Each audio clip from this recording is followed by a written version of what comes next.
Isang kasal na hindi niya pinili. Sa lalaking hindi niya kilala. Sa loob ng hasyendang magiging bago niyang mundo. Sa edad na 18 taon, ang tanging pangarap ni Marlene ay ang makatulong sa kanyang pamilya. Ngunit sa isang gabi, gumuho ang kanyang mundo nang tumakas ang kanyang ate na si Melissa para iwasan ang kasunduang kasal sa makapangyarihang Montenegro. Bilang kabayaran sa utang at kahihiyan, si Marlene ang naging bayad. Isang inosenteng bride na ipinalit para sa isang lalaking kinatatakutan ng lahat. Si Jericho Montenegro ay isang suplado, istrikto at mailap na hasyendero ng Casa Maria sa Batangas. Galit at puno ng pagdududa ang pagtanggap niya kay Marlene. Ngunit sa likod ng kanyang matigas na anyo ay isang pusong naghahanap ng tunay na pagmamahal. Sa gitna ng malawak na taniman ng kape, unti-unting matutuklasan ni Marlene ang itinatagong kabaitan ni Jericho. Ngunit sa pag-usbong ng kanilang pag-ibig at ang pagdating ng isang bagong buhay sa sinapupunan ni Marlene, darating ang mga pagsubok, ang matinding selos, ang pagdating ni Gabriela ang isang mapanirang kaibigan, at ang mga lihim ng nakaraan. Mapapanatili ba ni Marlene ang kanyang inosenteng puso sa harap ng puot ni Jericho? O magiging sapat ba ang pag-ibig nila para talunin ang mga anino ng nakaraan? Pero bago tayo magpatuloy, kung bago ka pa lamang sa aking channel, ay pakilike po ng ating video, paklik din ang subscribe button, gayon din ang bell icon para lagi kayong updated sa mga parating ko pang uploads. Ang Casa Maria ay nababalot ng ingay ng paghahanda. Ngunit sa loob ng silid-bihisan, ang tanging naririnig ni Marlene ay ang malakas na tibok ng kanyang puso. Suot niya ang mamahaling puting gown na dapat sana ay para sa kanyang ate na si Melissa. 18 taong gulang pa lamang si Marlene. Kapos sa karanasan, inosente at masunurin. Ngunit ang buhay niya ay nagbago sa loob lamang ng isang gabi nang tumakas si Melissa kasama ang kasintahan nito. Iniwan ang pamilya nila sa malaking utang at kahihiyan sa mga Montenegro. "Marlene, pakiusap. Ikaw lang ang makakapagligtas sa atin." Hagulhol na iyak ng kanyang ina kaninang umaga. "Hindi pwedeng mapahiya ang pamilya Montenegro. Baka bawiin nilang lahat ng lupang isinasaka natin, anak." Ngayon, nakatitig siya sa salamin. Ang dating simpleng dalagita ay mukhang isang prinsesa, pero pakiramdam niya ay isang alay siya na dadalhin sa altar. Nang bumukas ang pinto ng simbahan, bumulaga sa kanya ang matikas na figura ng lalaking pakakasalan niya. Si Jericho Montenegro. Si Jericho ay kilalang istrikto at supladong hasyendero sa Batangas. Sa edad na 30, taglay niya ang otoridad na nakakatakot lapitan. Nang magtama ang kanilang paningin sa altar, hindi pagmamahal ang nakita ni Marlene sa mga mata nito, kundi galit at pangahamak. "Nasaan ang kapatid mo?" Bulong ni Jericho nang makarating si Marlene sa harap niya. Mariin ang pagkakahawak nito sa kanyang kamay na tila ba ayaw siyang patakasin. "Kuya Jericho, wala na po siya." Nanginginig na sagot ni Marlene. Isang mapait na ngisi ang gumuhit sa labi ng lalaki. "Kaya ikaw ang ipinalit nila? Isang batang walang buwang?" Hindi nakasagot si Marlene. Nanatili siyang nakayuko habang nagsisimula ang seremonya. Bawat salitang binibitawan ng pari ay tila mabigat na bato sa kanyang puso. Hindi ito ang pangarap niyang kasal. Wala ang kilig, wala ang saya. Nang dumating ang oras ng I do, muntik nang mawala ng boses si Marlene. Ngunit nang suryapan niya ang kanyang mga magulang na puno ng takot sa gilid, napilitan siyang sumagot. "I do." Mahinang tugon niya. "You may now kiss the bride." Saad ng pare. Dahan-dahang itinaas ni Jericho ang belo ni Marlene. Inaasahan ni Marlene ang isang mabilis na dampilang sa pisngi o noo. Ngunit laking gulat niya nang mariing idinampi ni Jericho ang mga labi nito sa kanyang labi. Isang halik na hindi puno ng pagmamahal, kundi ng pag-angkin. "Mula ngayon, Pag-aari na kita, Marlene. Bulong ni Jericho pagkatapos ng halik. Huwag kang aasang magiging madali ang buhay mo sa Casa Maria. Pagkatapos ng kasal, agad siyang isinakay ni Jericho sa sasakyan patungo sa Batangas. Habang umaandar ang kotse palayo sa kanyang kinalakihan, napatingin si Marlene sa labas ng bintana. Ang Casa Maria ay naghihintay sa kanya. Isang malawak na hasyenda na magiging bago niyang kulungan o baka naman ang lugar kung saan matututo siyang umibig sa gitna ng sakit. Madilim na ang paligid nang pumasok ang sasakyan sa malaking tarangkahan ng Casa Maria. Sa kaba ng dilim, bakas ang yaman ng hasyenda, mga linyada ng puno ng kape at asukal na tila walang katapusan. Ang mansyon mismo ay isang antigong arkitektura na gawa sa bato at kahoy. Maganda, ngunit tila malamig ang atmosfera. Pagkababa ng sasakyan, hindi man lang hinintay ni Jericho si Marlene. Dire-diretso itong pumasok sa loob. Kaya naman, patakbong sumunod ang dalaga habang hila-hila ang mabigat na laylayan ng kanyang bridal gown. Dito ang kwarto mo. Malamig na saad ni Jericho pagdating nila sa itaas na palapag. Itinuro nito ang isang pinto na nasa dulo ng hallway. Huwag kang lalabas-labas na walang pahintulot ko. At higit sa lahat, huwag mong pakikialaman ng mga gamit ko. Pero Jericho, hindi ba tayo magkasama? Nauutal na tanong ni Marlene. Inosente man, alam niyang mag-asawa na sila. Humarap sa kanya si Jericho. Tinanggal nito ang kanyang necktie at binuksan ang unang 2 botones ng polo. Ang matikas nitong muscle at seryosong muka ay nagpabili sa tibok ng puso ni Marlene.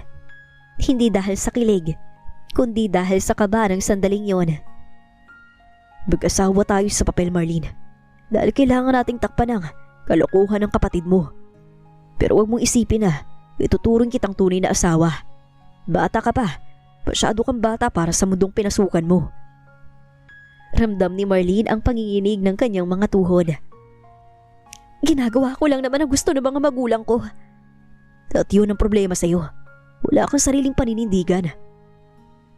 Pagputol ni Jericho sa sasabihin pa niya. Matulog ka na. Baagang gising sa asyenda. Hindi ako nagpapakain ng tama dito. Padabog na isinarado ni Jericho ang pinto ng kanyang sariling silid.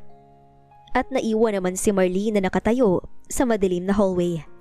Pumasok ang dalaga sa itinalagang kwarto para sa kanya. Malaki ito, magarbo at amoy lavender. Ngunit pakiramdam niya ay isa itong selda. Habang tinatanggal niya ang kanyang wedding gown ng mag-isa, hindi niya mapigilang mapaiyak. Naalala niya ang kanyang simpleng buhay sa probinsya bago ang gabi na tumakas si Melissa. Ngayon, nakatali na siya sa isang lalaking tila bato ang puso.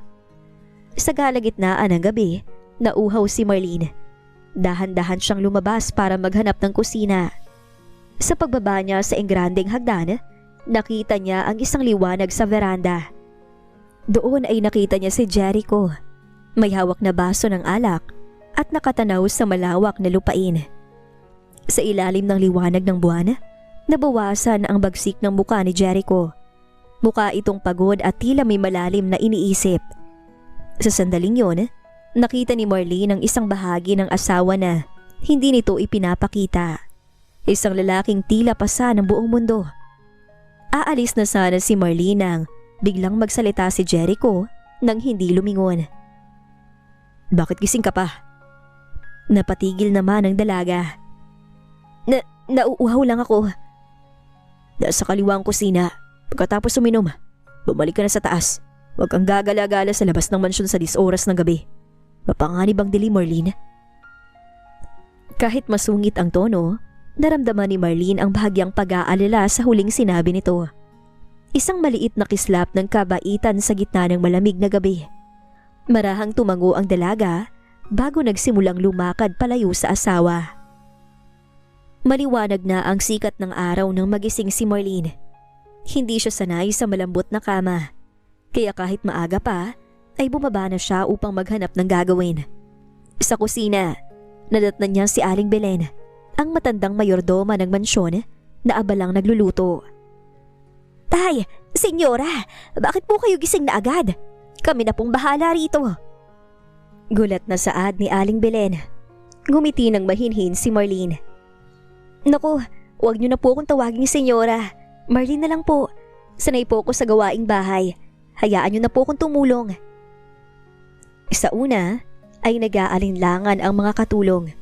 Ngunit dahil sa tamis ng ngiti at pagiging masipag ni Marlene, mabilis siyang napamahal sa kanila. Tinulungan niya ang mga ito sa paghahanda ng almusal, pati na rin sa pagdidilig ng mga mamahaling tanim sa hardin. Ang kanyang inosenteng tawa ay tila nagbigay ng bagong buhay sa dating tahimik at pormal na Casa Maria. Samantala, mula sa bintana ng kanyang opisina sa ikalawang palapag, pinagmamasdan ni Jericho ang asawa. Nakasuot lang ito ng simpleng bestida at nakatali ang buhok habang masayang nakikipag-usap sa mga hardinero. Bakit tila hindi siya nahihirapan? Sa isip ni Jericho, inaasahan niyang magmumukmuk ang asawa o magrereklamo sa hirap ng buhay sa probinsya, gaya ng madalas gawin ni Melissa noon. Ngunit iba si Marlene, may taglay itong liwanag na hindi niya maipaliwanag. Nang sumapit ang tanghalian, nagpasya si Marlene na dalhan ng pagkain sa Jericho sa opisina nito. Kumatok siya ng marahan. Pasok! Maikling tugon ng baritonong boses mula sa loob. Dahan-dahang pumasok si Marlene dala ang tray. Jericho, dinalhan kita ng tanghalian. Paborito mo raw tong sinigang na baka, sabi ni Aling Belen. Hindi man lang tumingin si Jericho sa kanya. Abala ito sa pagbabasa ng mga dokumento. Iwan mo na lang dyan. Sa halip na umalis, nanatili si Marlene sa harap ng mesa. Jericho, pwede bang magtanong? Dito na nag-angat ng tingin ng lalaki. Ano yun? Pwede ba akong pumunta sa plantation? Gusto ko lang makitang mga kapehan. Gusto ko ring makatulong sa pag-aani. Inosenteng hiling ng dalaga. Napatigal sa Jericho. Ang ibang babaeng nakilala niya ay alahas at bakasyon sa ibang bansa ang hinihiling. Pero itong asawa niya, trabaho sa bukid ang gusto. Mainit dun, Marlene. Masisirang balat mo. Manatili ka na lang dito sa loob. Pero Jericho, sanay ako sa init ng araw, saka sa pagtatrabaho. Kaya kaya kong sarili ko. Mas gusto kong may ginagawa kaysa nakatitig lang sa pader. Giit pa ni Marlene habang bahagyang nakanguso. Napatitig si Jericho sa labi ng asawa. Naalala niya ang halik nila noong kasal. Mabilis siyang umiwas ng tingin at tumikim. Sige, pero sasama ka sa akin. Huwag kang aalis ng mag-isa. Talaga? Salamat! Sa sobrang tuwa, biglang nayakap ni Marlene ang asawa. Bigla naman silang natigilan na dalawa. Ramdam ni Jericho ang init ng katawan ni Marlene at ang amoy ng sampagita sa buhok nito. Mabilis namang bumitaw si Marlene nang ma-realize ang ginawa. Namumula ang kanyang mga pisngi hanggang sa tenga. Sige, hihintayin kita. Siad ni Marlene bago mabilis na lumabas ng opisina. Naiwan naman si Jericho na nakahawak sa kanyang puso. Ang mailap at supladong hasyendero ay nakaramdam ng isang estrangherong kaba. Isang bagay na alam niyang magpapabago sa takbo ng kanyang buhay sa Casa Maria. Naging abala si Marlene sa pagsunod-sunod kay Jericho sa malawak na taniman ng kape. Kahit pa mainit ang sikat ng araw, hindi kakikitaan ng pagod ang dalaga. Ang kanyang saya ay nakakahawa. Dahilan para maging ang mga seryosong tauhan sa hasyenda ay mapangiti. Lingid sa kaalaman ni Marlene, hindi nawawala ang tingin ni Jericho sa kanya mula sa malayo. Tila binabantayan ang bawat galaw ng kanyang inosenteng asawa. Isang hapon, habang nagpapahinga sila sa veranda, isang puting pick-up ang pumarada sa tapat ng mansyon. Isang lalaking may matikas na tindig, nakasuot ng salamin at may palaging nakapaskil ng ngiti sa labi ang bumaba. Jericho pare, kumusta ng bagong kasal? Masiglang bati ng lalaki. Siya si Gabriel, ang matalik na kaibigan ni Jericho at ang doktor ng Karatig Bayan. Kabaliktaran ni Jericho, si Gabriel ay pala kaibigan, malambing magsalita at marunong magdala ng usapan. Anong ginagawa mo rito, Gabriel? Bungad ni Jericho, bakas ang pagiging suplado sa boses. Dinalhan ko lang kayo ng prutas mula sa aming garden. At syempre, gusto ko ring makilala ang babaeng nakapagpaamo sa mailap na Jericho Montenegro. Sagot ni Gabriel habang nakatingin kay Marlene, kararating lang galing sa hardin. Agad na lumapit si Marlene. Magandang hapon po. Gabriel, asawa ko, si Marlene. Marlene, si Gabriel. Isang istorbo. Pakilala ni Jericho. Tumawa si Gabriel at kinuha ang kamay ni Marlene para halikan ang likod nito. Isang formal at magalang na kilos. Isang karangalan, Marlene. Napakaganda mo pala sa personal. Hindi ko akalain na ang isang tulad ni Jericho ay nakakuha ng isang anghel. Namula naman ang pisngi ni Marlene sa sinabi ng lalaki. Salamat, Sir Gabriel. Gabriel na lang. Total magkaibigan naman kami ng asawa mo. Magkaibigan na rin tayo. Malambing na sabi ni Gabriel. Napansin ni Marlene na biglang nag-iba ang anyo ni Jericho na tila mananakit ng sandaling yon. Humakbang ang asawa niya at humarang sa pagitan nila ni Gabriel. Tama ng bola. Pumasok ka na kung papasok ka. Aroganteng saad ni Jericho kay Gabriel. Sa loob ng mansyon, naging masaya ang kwentuhan dahil kay Gabriel. Marami itong naikwento tungkol sa kabataan ni Jericho na hindi alam ni Marlene. Napansin ni Jericho kung paano tumawa si Marlene sa mga biro ni Gabriel. Isang tawa na tila hindi pa nito na ibibigay sa kanya. Nang aksidenteng madampian ni Gabriel ang braso ni Marlene habang inaabot ang tasa ng kape, mabilis na tumayo si Jericho. Marlene, gabi na. Bumalik ka na sa taas at magpahinga. Utos ni Jericho. Ang boses nito ay mas malamig pa sa yelo. Pero Jericho, maaga pa naman na... Sabi ko, umakyat ka na sa taas. Pag-uulit nito, mas mariin ngayon. Naguguluhan man ay sumunod si Marlene. Pag-alis ng asawa, hinarap ni Jericho si Gabriel na may mapanuring tingin. Masyado kang malapit sa kanya, Gabriel. Ngumisi si Gabriel. Tila sinusubukan ng pasensya ng kaibigan. Bakit, Jericho? Nagsiselos ka ba? Akala ko ba, kasal lang to sa papel. Pero kung tingnan mo siya, parang ayaw mo may lumalapit na kahit anong insekto. Hindi sumagot si Jericho. Sa halip ay nilagok niya ang kanyang alak. Sa unang pagkakataon, naramdaman niya ang isang matinding galit sa kanyang puso na hindi niya maipaliwanag. Hindi niya gusto ang paraan ng pagtingin ni Gabriel kay Marlene at mas lalong hindi niya gusto ang pagngiti ng asawa niya sa ibang lalaki. Lumipas ang mga araw at naging madalas ang pagbisita ni Gabriel sa Casa Maria. Dahil palaging abala si Jericho sa pagpapatakbo ng malawak na hasyenda, si Gabriel ang naging katuwang ni Marlene sa paglibot sa mga liblib na bahagi ng lupain na hindi pa nararating ng dalaga. Si Gabriel ang nagturo kay Marlene kung paano kilalanin ang mga halamang gamot na tumutubo sa paligid.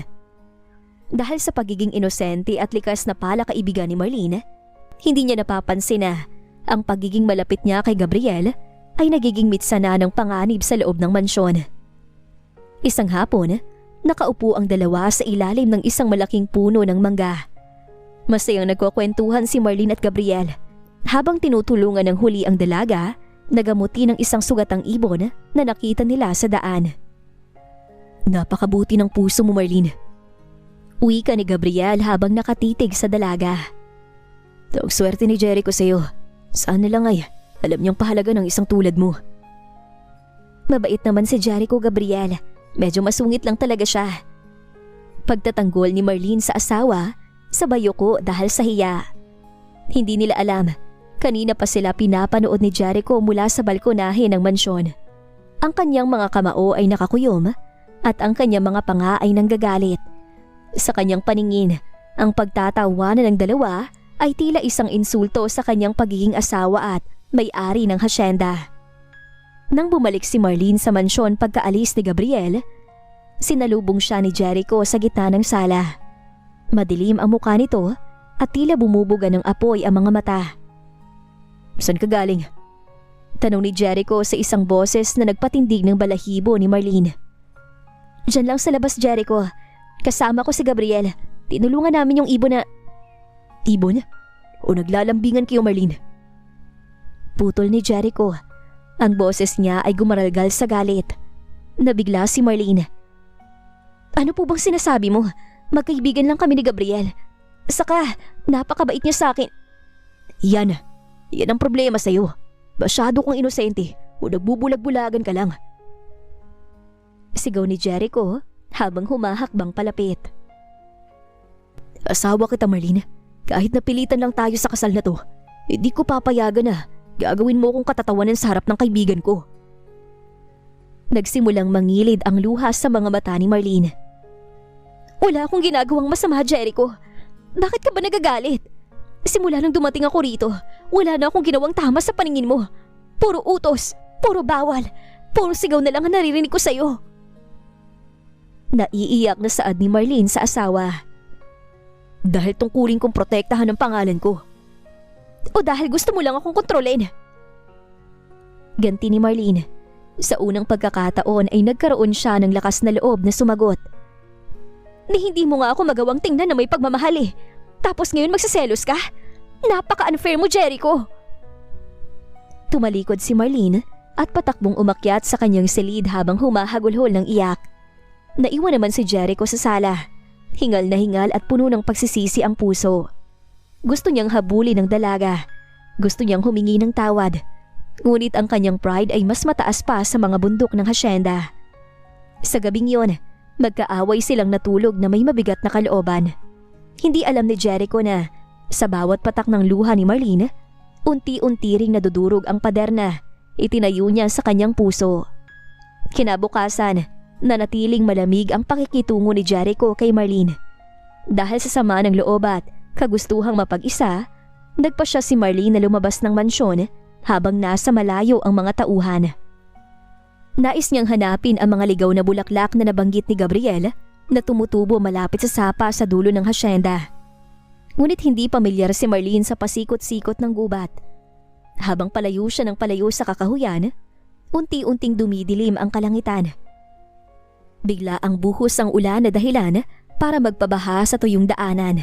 At sa kanyang pagmamadali na makabalik, nadulas ang dalaga sa isang batarik na daan. Aray! Impit na tili ni Marlene nang tumama ang kanyang binti sa isang matalas na bato. Sinubukan niyang tumayo, ngunit ang sakit ay gumuhit hanggang sa kanyang balakang. Napaupo siya sa gitna ng putikan habang ang ulan ay patuloy na bumubuhos.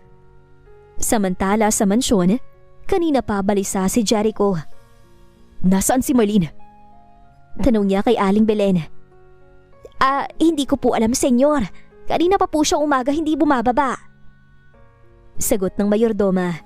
Agad na kinabahan si Jericho. Alam niyang hindi sanay ang asawa sa malawak na lupain. Kinuha niya ang kanyang jacket at flashlight kahit pa malakas ang bagyo. Magtawag kayo ng mga tauhan. Hanapin natin ang asawa ko. Kinakabahang saad ni Jericho.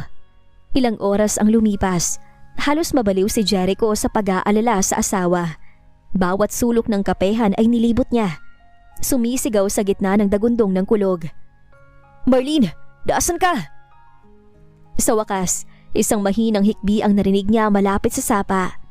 Gamit ang flashlight, nakita niya ang maliit na figura ng asawa na nanginginig sa ginaw, basang-basa at may dugong dumadaloy sa binti nito. Marlene! Mabilis na tumalon si Jericho pababa sa dalisdis. Jericho!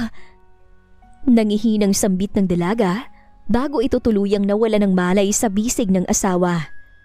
Nagmamadaling binuhat ni Jericho ang asawa. Ramdam niya ang lamig ng balat nito at ang bawat tibok ng puso ng asawa na tila humihina. Sa sandaling yon, parang gumuho ang mundo ni Jericho. Ang galit at selos na naramdaman niya kahapon ay napalitan ng isang katotohanang mas masakit pa sa sugat. Hindi niya kayang mawala ang asawa. Sa mabilis na panahon, bakit nakuha agad nito ang kanyang puso? Pagdating sa mansyon, agad niyang dinala si Marlene sa kanilang silid. Siya mismo ang naglinis ng sugat nito, nagpalit ng tuyong damit at nagbalot sa dalaga ng makapal na kumot. Hindi siya umalis sa tabi nito. Ilang sandali pa ay hinawakan niya ang malamig na kamay ni Marlene at idinikit ito sa kanyang pisngi. Patawarin mo ko, Marlene. Patawarin mo ko kung naging masama ako sa iyo. Bulong ni Jericho. Ang kanyang boses ay nanginginig sa emosyon. Huwag mo kong iiwan. Hindi ko pa nasasabi sa iyo kung gaano ka kahalaga sa akin.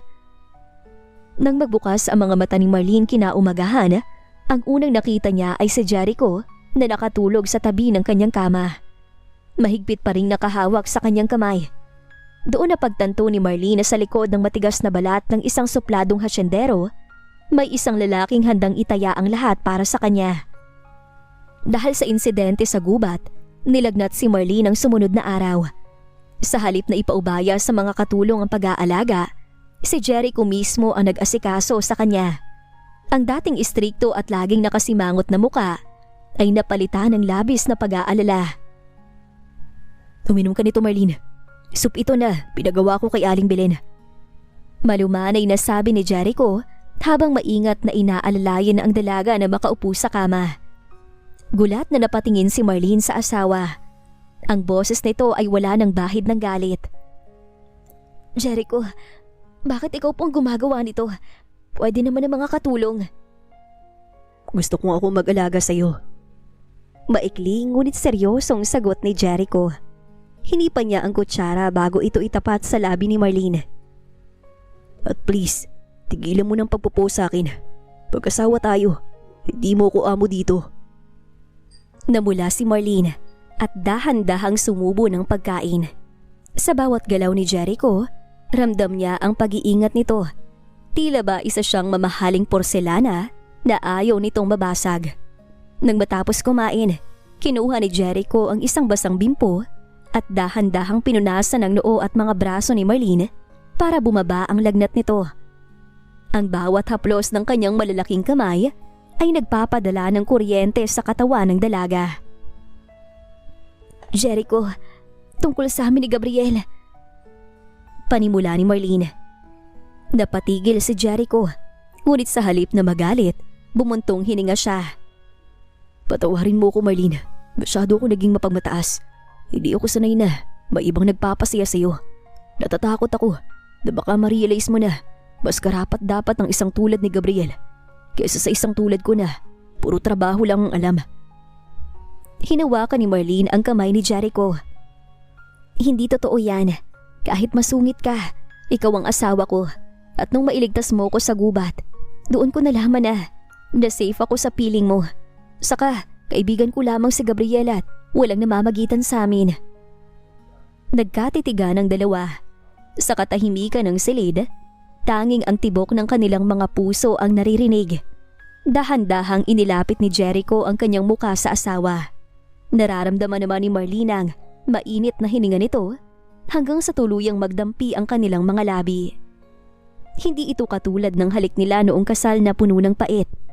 Ang halik na ito ay malambot, matamis at puno ng pangako. Ramdam ni Marlene ang pagmamahal na matagal nang itinago ni Jericho sa likod ng kanyang pagiging suplado. Marlene, bulong ni Jericho pagkatapos ng halik, habang magkadikit pa rin ang kanilang mga noo. Hindi ko alam kung kailan nagsimula, pero ang alam ko lang, ayoko nang mawalay ka sa akin. Hayaan mo kong bumawi sa'yo. Ngumiti naman si Marlene kahit siya ay hindi niya alam kung kailan nagsimula, pero sa paglipas ng mga araw, natutunan niyang mahalin ang asawa. Simula ng gabing yun, nagbago ang ihip ng hangin sa Casa Maria. Hindi na sila basta mag-asawa sa papel. Ang bawat sulyap at haplos ay may kahulugan na. Ang inosenteng bride ay unti-unti nang nagiging reyna ng puso ng hasyendero. Ngunit sa kabila ng tamis, hindi alam ni Marlene na ang pagkakaibigan nila ni Gabriel ay magiging malaking pagsubok pa rin sa hinaharap. Lalo na't may mga lihim pang hindi nabubunyag sa Casa Maria. Lumipas ang 3 buwan na tila isang panaginip para kay Marlene. Ang Casa Maria na dati ay itinuturing niyang kulungan ay naging paraiso. Si Jericho ay naging ibang tao. Bagamat nananatiling istrikto sa mga tauhan, sa piling ni Marlene ay isa itong maalaga at mapagmahal na asawa. Madalas silang maglakad sa gitna ng mga taniman ng kape tuwing hapon, magkahawak kamay habang pinagmamasdan ang paglubog ng araw. Sana ganito na lang tayo palagi, Jericho. Nakangiting sabi ni Marlene habang nakasandal sa balikat ng asawa. Gagawin ko ang lahat para protektahan ang kaligayahan nating to, Marlene. Pangako yan. Sagot ni Jericho sabay halik sa asawa na agad naman niyang tinugon. Ngunit nitong mga nakaraang linggo, napansin ni Aling Belen ang pamumutla ni Marlene at ang madalas nitong pagkahilo sa umaga. Isang umaga, habang nag-aalmusal, biglang napatakbo si Marlene sa banyo dahil sa matinding pagsusuka. Nag-aalalang sumunod si Jericho. Love, ayos ka lang ba? Dadaling kita sa ospital. Hindi na, Jericho. Baka napagod lang ako sa pagtulong sa pag-aani kahapon. Mahinang sagot ni Marlene. Ngunit nang dumating ang resulta ng pagsusuri na lihim na ipinakuha ni Aling Belen, nagulat ang lahat. Magiging tatay na po kayo, Senyor Jericho! Masayang anunsyo ni Aling Belen. Hindi nakapagsalita si Jericho. Binuhat niyang asawa at pinaikot sa tuwa. Magkakaanak na tayo, Marlene. Salamat. Ito ang pinakamagandang regalo na natanggap ko. Ang saya sa mga mata ni Jericho ay hindi mapapantayan. Agad siyang nag-utos na doblehin ang pag-iingat sa kanyang asawa. Dahil sa masela ng pagbubuntis ni Marlene, madalas na dumadalaw si Gabriel bilang doktor at kaibigan. Ngunit sa paglipas ng mga araw, ang pag-aala ni Gabriel ay tila lumalampas na sa pagiging profesional. Isang hapon, habang wala si Jericho sa mansyon dahil sa isang emergency sa kabilang bayan, dinalhan ni Gabriel si Marlene ng mga bitamina at prutas.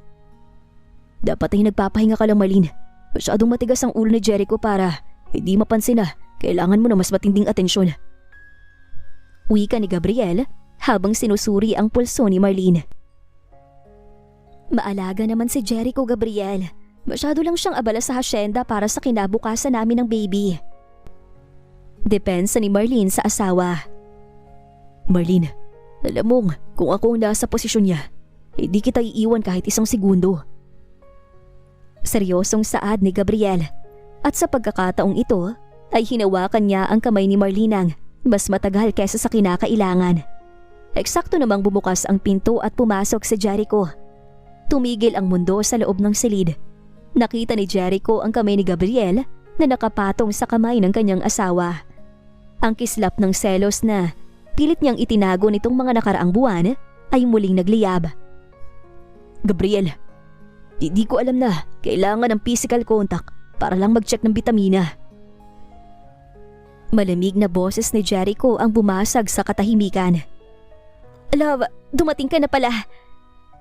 Akmang tatayo si Marlene, ngunit pinigilan siya ni Jericho sa pamamagitan ng isang sulyap. Umalis ka na, Gabriel. Kaya ko nang alagaan ang asawa ko. Mariing utos ni Jericho. Nang makaalis si Gabriel, binalingan ni Jericho si Marlene. Bakit kailangan niyang hawakan ang kamay mo? Bakit hinahayaan mo siyang lumapit ng ganoon sa iyo, Marlene? Jericho, nag-uusap lang kami. Saka kaibigan mo siya. Kaibigan ko siya, pero asawa kita, Marlene. At ang tingin niya sa'yo, alam kong hindi lang pagkakaibigan ang gusto niya.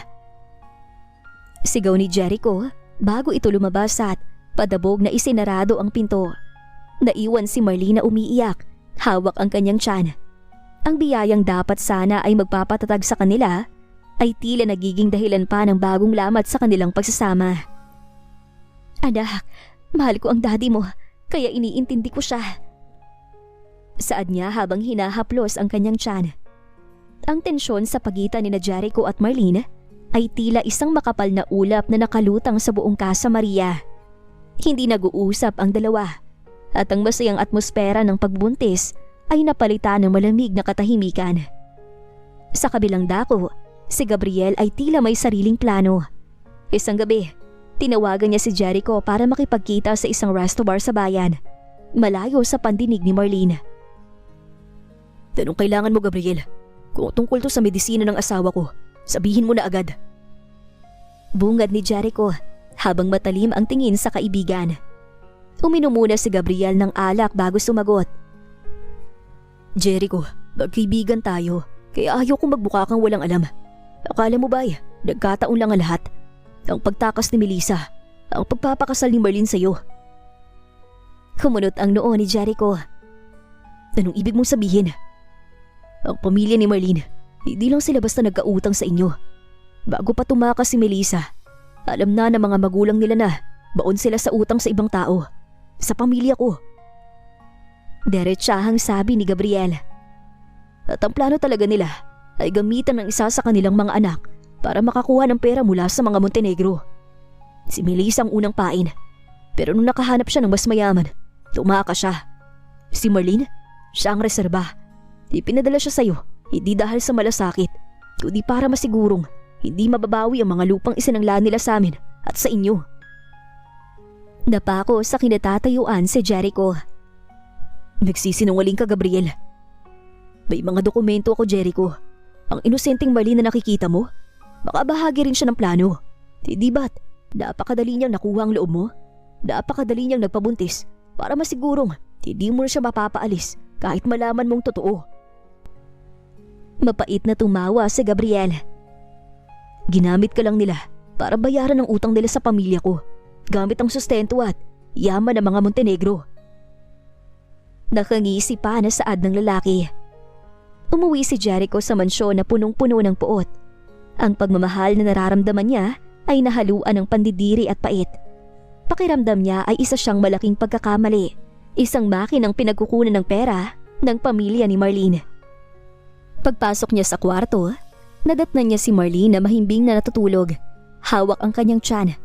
Sa halip na lumambot, lalong tumigas ang puso ni Jericho. Ginising niya ang dalaga ng walang pasintabi. Jericho, gabi na. Bakit? Magkano? Tanong ni Jericho. Ang boses ay parang galing sa hukay. Anong sinasabi mo? Hindi ko maintindihan. Nalilitong sagot ni Marlene. Magkano bayad sa iyo ng mga magulang mo para paikutin ako? Para magpanggap na inosente at makuhang tiwala ko. Sigaw ni Jericho. Hinawakan niya ang balikat ni Marlene. Hindi sapat para saktan ito, pero sapat para maipadama ang kanyang galit. Alam ko ng lahat, Marlene, na plano niyo lang to para bayaran ang utang niyo kay Gabriel at sa pamilya ko. Na ang pagbubuntis mo ay paraan lang para hindi kita matakasan. Napahagulhol ng iyak si Marlene. Hindi totoo yan. Wala akong alam sa mga utang na sinasabi mo. Nagpakasal ako sa iyo dahil wala akong pagpipilian. Pero minahal kita. Mahal kita, Jericho. Huwag mong gamitin ang salitang mahal sa harap ko. Nakakasuka. Asik ni Jericho. Mula ngayon, mananatili ka sa mansyong to dahil sa dinadala mo. Pero huwag kang aasa na may asawa ka pa. Ikaw ay isang bilanggo ng sarili mong kasinungalingan. Galit na saad ni Jericho na nagpatigil kay Marlene sa kinatatayuan. Lumabas si Jericho at itinigil ang lahat ng komunikasyon sa asawa. Ang Casa Maria, na minsan ang naging paraiso, ay muling naging isang malamig at madilim na bilangguan para sa inosenteng si Marlene. Ang mga sumunod na araw ay naging parusa para kay Marlene. Hindi siya kinakausap ni Jericho at tuwing magtatama ang kanilang paningin, tanging puot at pandidiri ang nakikita niya sa mga mata nito. Ang stress, puyat at walang tigil na pag-iyakay unti-unting nagpahina sa lakas ng kanyang katawan. Hindi na siya kumakain ng maayos at ang dati niyang masiglang muka ay naging kasing puti na ng papel. Isang gabi, habang naglalakad si Marlene patungo sa kusina para uminom ng tubig, nakaramdam siya ng matinding kirot sa kanyang puson.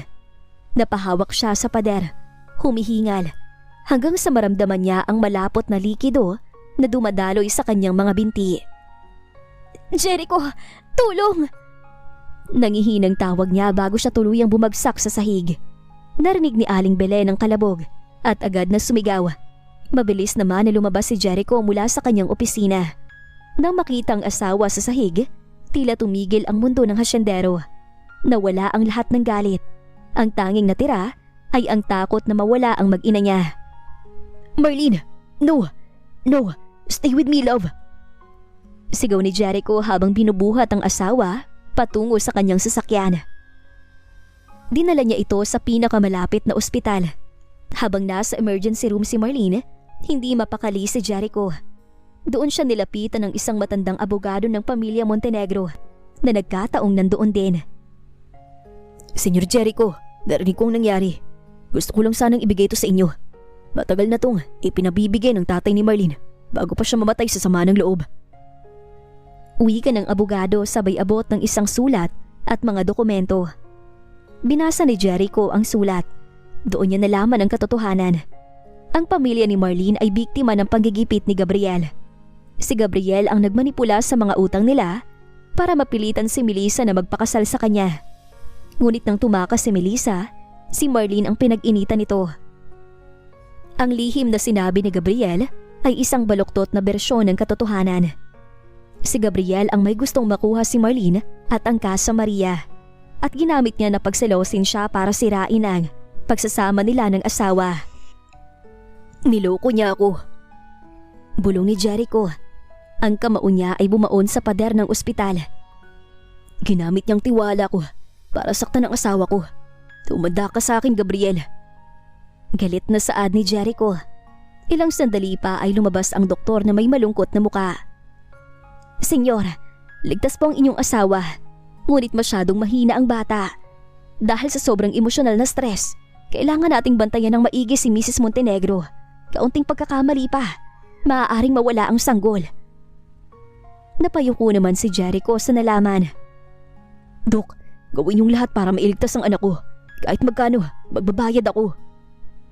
Seryosong saad niya. Pumasok si Jericho sa silid ni Marlene. Nakita niya ang asawa na maputla at walang malay.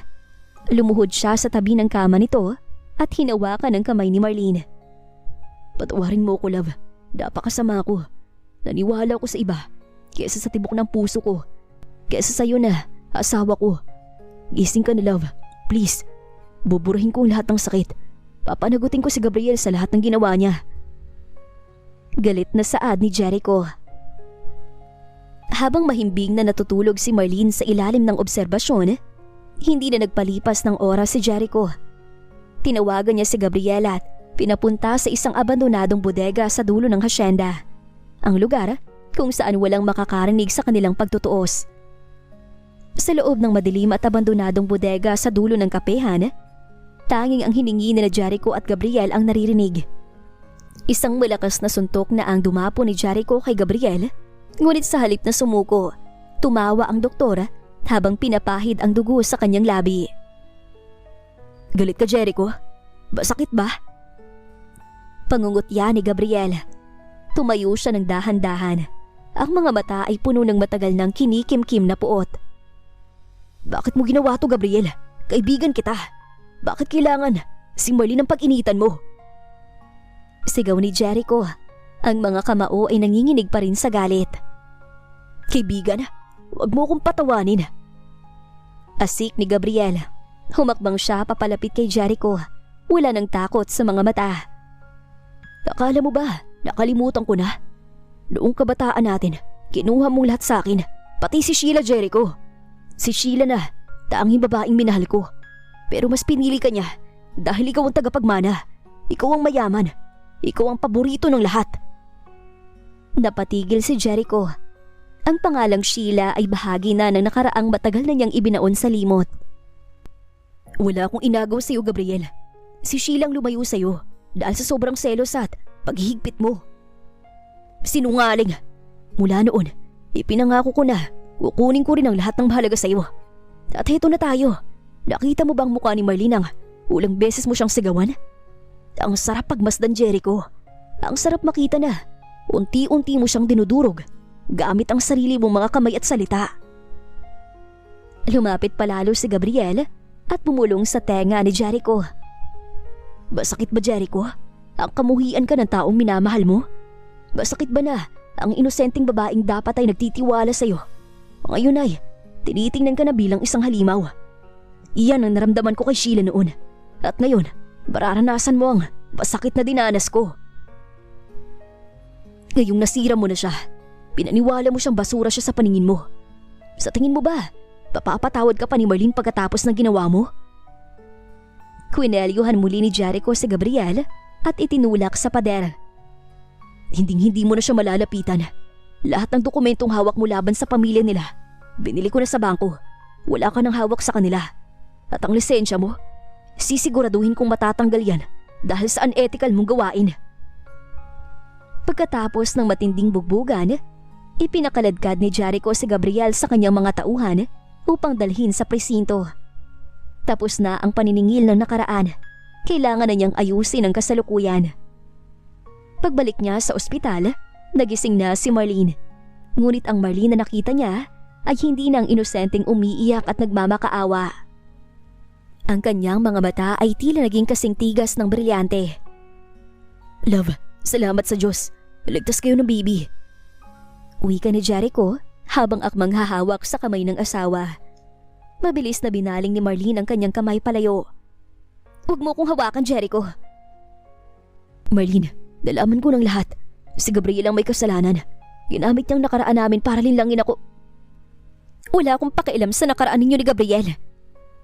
Malamig na tugon ni Marlene.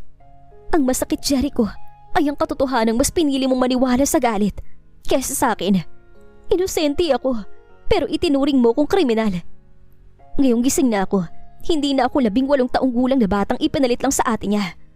Ako si Marlene, ang ina ng anak mo, at hindi ko nahahayaang tapakan mo ulit ang pagkatao ko."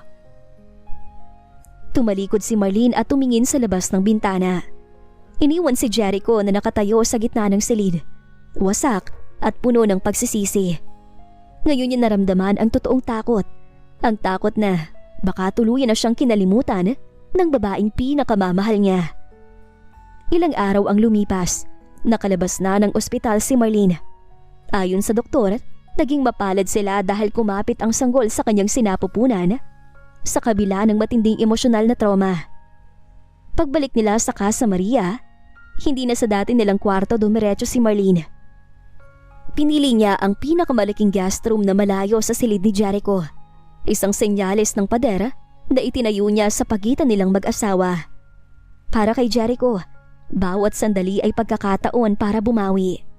Ang dating hasyendero na halos hindi marunong humawak ng sandok ay naging abala ngayon sa kusina. "Senyor, ako na po riyan. Baka mapaso pa kayo." Pag-aalala ni Aling Belen nang makitang naghihiwa ng mga prutas si Jericho. "Hindi, Aling Belen. Gusto kong ako ang gagawa ng lahat para sa asawa ko." Seryosong sagot ni Jericho. Dinalahan ni Jericho si Marlene ng isang tray na puno ng sariwang prutas, mansanas, ubas at ang paborito nitong manggana galing pa sa pinakamagandang puno ng hasyenda. Kumatok siya ng marahan sa pinto. "Love, dinalan kita ng merienda. Ipinagluto rin kita ng paborito mong sinigang na walang masyadong asim." Malambing na saad ni Jericho. Bumukas ang pinto, ngunit hindi siya pinapasok ni Marlene. Nakatayo lang ito sa pintuan, diretso ang tingin at walang bakas ng emosyon. "Iwan mo na lang dyan sa mesa sa labas, Jericho." "Salamat." "Marlene, please, kahit sandali lang. Gusto lang kitang makitang kumakain. Kailangan nyo ng bibi ang sustansya." Pagsusumamo ng asawa. Tinitigan siya ni Marlene mula ulo hanggang paa. "Sustansya? Ngayon ka pa nag-aalala sa sustansya namin? Noong pinagdudahan mo ko, hindi mo naisip kung anong mangyayari sa amin ng anak ko. Iwan mo na yan. Kakainin ko yan kung kailan ko gusto." Ngunit hindi sumuko si Jericho. Noong hapunan, naghanda siya ng isang candlelight dinner sa hardin, sa ilalim ng puno kung saan sila madalas tumambay noon. Pinalagyan niya ito ng mga sariwang bulaklak at pinatugtog ang paboritong musika ni Marlene. "Marlene, halika na. Malamig ang simoy ng hangin. Makakabuti sa iyo ang sariwang hangin." Anyaya ni Jericho nang puntahan niya ang asawa sa silid nito. Lumabas si Marlene. Suot ang isang simpleng puting bestida na nagpapakita ng kanyang bahagyang paglaki ng tiyan. Ngunit sa halip na maupo, kinuha lang niya ang isang baso ng tubig sa mesa. "Jericho, hindi mababawi ng mga kandila at bulaklak ang mga salitang binitawan mo." Matigas na sabi ni Marlene. "Huwag mong isipin na dahil buntis ako at nakatira pa rin dito ay napatawad na kita. Darito ako para sa seguridad ng anak ko, hindi dahil sa iyo." "Alam ko, Marlene, at handa akong maghintay. Kahit habang buhay pa kitang suyuin, gagawin ko. Hindi ako susuko hanggat hindi ko na ibabalik ang ngiti sa mga labi mo." Sagot ni Jericho, bakas ang sinseridad sa boses. Naglakad palayo si Marlene nang hindi lumilingon. Naiwan naman si Jericho sa gitna ng marangyang hapunan na siya lang ang mag-isang kakain. Masakit, pero alam niyang ito ang nararapat sa kanya. Pero gagawin niyang lahat para mahalin ulit ng kanyang asawa. Isang malaking kaganapan ang nakatagdang ganapin sa Casa Maria. Ang taunang pagkilala sa mga manggagawa ng hasyenda. Ito ang araw kung kailan nagtitipon-tipon ang lahat ng magsasaka, taga-ani at tauhan para sa isang salo-salo at pagbibigay ng bonus. Ngunit ngayong taon, tila nababalot ng kaba ang mansyon dahil si Jericho ay may mahalagang pulong sa labas ng bayan at maaaring hindi makaabot sa oras. Senyora Marlene, marami na pong tao sa labas. Nagtatanong na po ang mga tauhan kung magsisimula na bang programa. Nagaan lang saad ni Aling Belen. Tumingin si Marlene sa labas ng bintana. Nakita niya ang daan-daang pamilya na umaasa sa pamamahala ng mga Montenegro. Dati, nagtatago lang siya sa likod ni Jericho. Ngunit ngayon, naramdaman niya ang bigat ng tungkuling iniwan sa kanya. Aling Belen, ihanda ang mikropono sa veranda. Ako magpapatuloy ng programa. Matatag na utos ni Marlene. Isang simpleng bestida na kulay asul ang suot ni Marlene, na lalong nagpalitaw sa kanyang maamo, ngunit seryosong muka. Nang lumabas siya sa veranda, tumahimik ang lahat. Ang inosenteng dalaga na kilala nila ay nagpakita ng isang otoridad na hindi nila inaasahan. Magandang hapon po sa inyong lahat. Panimula ni Marlene. Wala rito si Senyor Jericho dahil sa isang mahalagang lakad. Ngunit hindi ibig sabihin niyon ay hindi natin itutuloy ang pagdiriwang na to. Kayo ang puso ng Casa Maria. At sa araw na ito, nais naming iparamdam sa inyo na ang inyong pagod ay aming pinapahalagahan. Nagpatuloy si Marlene sa pagbibigay ng mga parangal. Hindi lamang siya nagbasa ng mga pangalan. Alam niya ang kwento ng bawat manggagawa. Kinausap niya ang mga asawa ng magsasaka tungkol sa kanilang mga anak at nangako ng karagdagang tulong para sa edukasyon ng mga ito. Ang kanyang malasakit ay hindi pilit. Ito ay galing sa kanyang inosente, ngunit busilak na puso. Lingid sa kaalaman ng lahat, kanina pa nakabalik si Jericho. Nakatayo lang siya sa madilim na bahagi ng hallway. Pinapanood ang kanyang asawa. Namamangha siya. Ang Marlene na dati ay hindi makatingin ng diretso sa kanya, ay ngayon ay may kakayahang magpatakbo ng buong hasyenda. Nang matapos ang programa, nilapitan siya ni Jericho habang pabalik na siya sa loob. Napakagaling mo, Marlene. Hindi ko akalain na kaya mong hawakan ng mga tao ng ganun kadali. Napansin ni Marlene na hawak ni Jericho ang isang balot ng paborito niyang bibingka mula sa bayan, na alam niyang sinadya nitong bilhin kahit malayo ang pinanggalingan nito. Ginawa ko lang ang dapat, Jericho. Hindi lang ikaw ang nagmamalasakit sa mga tao rito. Sagot ni Marlene, bagamat hindi na ito kasing lamig ng dati. Marlene, alam kong malaki ang kasalanan ko. Panimula ni Jericho habang maingat na iniaabot ang pagkain. Pero sa bawat araw na nakikita kitang tumatayo sa sarili mong mga paa, lalo akong nahuhulog sa'yo. Hindi dahil ikaw ang bride na ipinalit, kundi dahil ikaw ang babaeng bumuo sa pagkatao ko. Hayaan mo naman akong makabawi sa inyo na magiging anak natin. Pansamantalang napatitig si Marlene sa asawa. Nakita niya ang pagod sa mga mata nito at ang tunay na pagsisisi.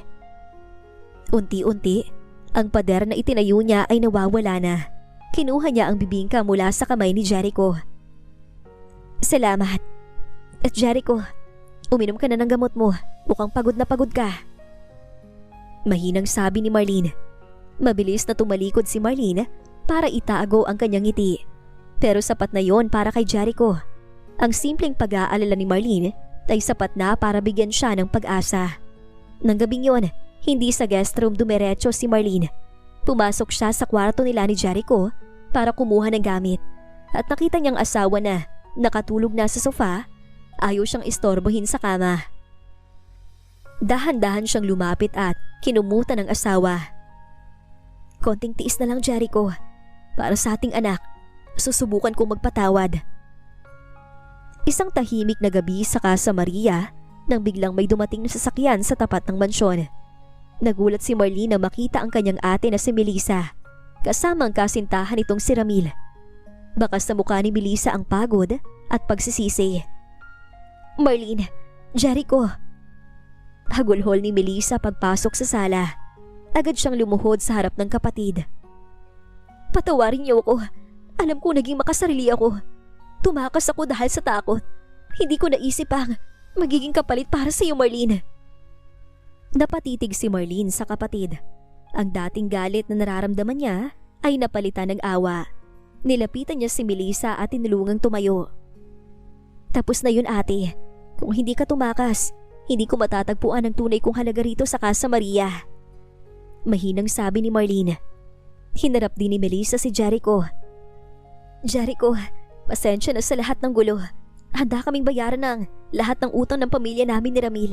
Nagtatrabaho kami ng maayos. Tumingin si Jericho kay Marlene. Tila nagtatanong kung ano ang dapat gawin. Nang makita niya ang pagtango ng asawa, bumuntong hininga siya. Sige Melissa, para sa katahimikan ni Marlene at ng magiging anak namin, pinapatawad ko na kayo. Huwag na ninyong ulitin ang tumakas sa responsibilidad. Matapos ang madamdaming pag-uusap, umalis na ang magkasintahang Melissa at Ramil para magsimula ng bagong buhay sa bayan. Naiwan sina Jericho at Marlene sa balkonahe habang ang buwan ay maliwanag na nakatanaw sa kanila. Marlene, salamat sa pagpapatawad sa kanila at salamat dahil binigyan mo pa ako ng pagkakataon. Humarap si Marlene sa asawa. Sa ilalim ng liwanag ng buwan, kitang-kita ang pagmamahal sa mga mata ni Jericho. Jericho, nakita ko ang lahat ng effort mo, ang pagluluto mo, ang pag-aalaga mo sa akin, at ang pagtatanggol mo sa akin laban kay Gabriel. Higit sa lahat, nakita ko kung paano ka nagbago. Alam ko, naging biktima ka rin ni Gabriel. Patawarin mo ko dahil nadala lamang din ako ng galit, lalo na nung nanganib ang anak natin. Mahal kita, Jericho, at handa ako magpatawad at magsimula ulit tayo para sa pamilya natin. Lalo na ngayon na alam na natin ang katotohanan. Hinawakan ni Jericho ang magkabilang kamay ni Marlene at dahan-dahang inilagay ang mga ito sa kanyang puso. Mahal na mahal din kita, love. Ikaw ang pinakamagandang bagay na nangyari sa buhay ko at hindi na kita pakakawalan pa. Sa unang pagkakataon matapos ang ilang linggo, muling nagdampi ang kanilang mga labi sa isang matamis at matagal na halik. Wala na ang pait, wala na ang selos. Tanging ang pangako ng katapatan ang namayani sa gabing yon. Dinala ni Jericho si Marlene sa loob ng kanilang silid. Doon, sa gitna ng malambot na kama at amoy ng mga sariwang bulaklak, muling pinatunayan ng mag-asawa ang kanilang pag-ibig sa isa't isa. Malapit na siyang lumabas, Jericho. Bulong ni Marlene habang nakahilig sa dibdib ng asawa, habang hinahaplos nito ang kanyang malaking tiyan. Handa na ako, love. Handa na ako maging ama. At handa na ako maging asawang karapat-dapat sa iyo habang buhay. Sagot ni Jericho, sabay halik sa noo ng asawa. Ilang buwan pang lumipas at ang Casa Maria ay binalot ng isang napakagandang balita. Isinilang ni Marlene ang isang malusog at napakagandang sanggol na babae. Pinangalanan nila itong Maria Cassandra, hango sa pangalan ng hasyenda na naging saksi sa lahat ng kanilang pagsubok at pagmamahalan. Nang unang hawakan ni Jericho ang kanyang anak, hindi niya napigilang mapaluha. Ang matigas at supladong hasyendero ay tuluyang natunaw sa harap ng maliit na anghel na hawak niya. Salamat, love. Salamat sa pinakamagandang regalo na ibinigay mo sa akin. Bulong ni Jericho habang hinahalikan ng noo ng pagod, ngunit nakangiting asawa.